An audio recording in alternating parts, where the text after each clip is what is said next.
Hello friends, today I am going to show you how to make simple corn salad. I have taken 2 cups of corn in a bowl. To this I am going to add chopped onions, tomatoes, capsicums. Now mix them well.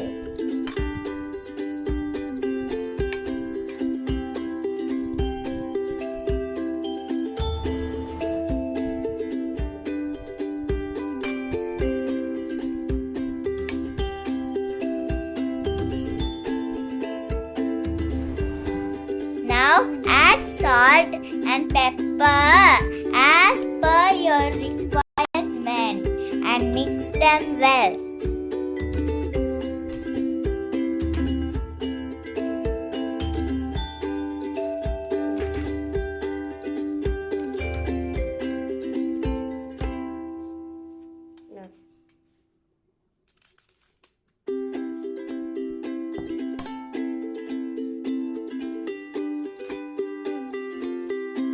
Now add some mayonnaise.